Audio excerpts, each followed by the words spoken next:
how much, I think listening to some of what you're talking about in terms of HR strategy, it sounds like it also would inevitably get into the operations management of the company. How often does that happen, and where does that go? What does that look like for you? It's all tied together. Yeah. So when you're looking at employees and what they do and how they do it, you can't help but get into operations, because I'm looking at process and procedures. I'm looking at efficiencies. I'm looking at who's doing what. Are they the best person to do that job? Is there duplication?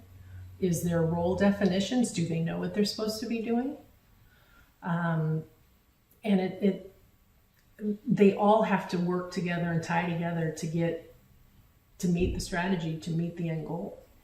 I think the light bulb that just came on for me on that point is that, I guess if a company is very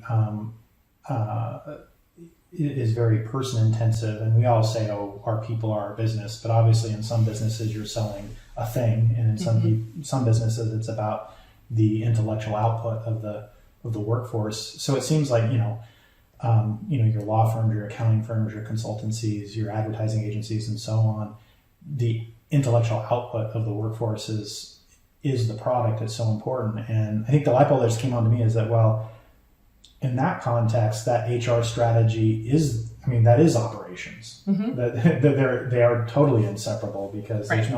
there's not like a thing where you can look at the operations management of how to build the widget some different way or more efficiently. You're talking about how to best deploy and manage your primary resource and asset, which is the intellectual capacity of your team. Yeah, that's because if you have your star performers and they're producing, that's great, but you also have to make sure, are they happy? Are they going to stay? Are they continuing to develop and grow? You're looking at your next leaders. Are they mentoring those underneath them? There's so much more to it that a lot gets missed. Yeah, it's asset management. Yes. Kind of in a maybe a funny way to say it. So, it seems to me there's a certain irony that small professional service firms don't often invest in HR, when they would probably be, like, as we're talking about, that is like the most important asset they have, and that is their operations. Right. What do you think explains that paradox? HR is overhead. Yeah. HR is overhead, number one. Number two, there's so many myths and misperceptions of what HR is. So most people don't understand the value that HR can do. The history, we're looked at as, the no fun police.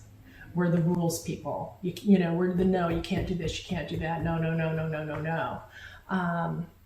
I don't believe I function that way. I like to have a lot of fun, but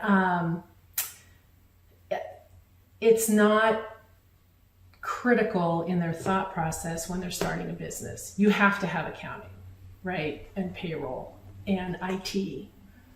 You can get away with not having HR, but what happens is I get brought in after the fact. Yeah. So now we have to spend time fixing, right? Instead of getting it right from the get-go. Well, it sounds right, like what you say, you can get away without having HR in the short term. It's like my wife and I have a rental property portfolio, residential rentals, and yeah, we can get away without maintaining the properties for a period of time. Right? You can't sustain it. Yeah, right? Yeah. So yeah, it feels very much like that to me. Yeah.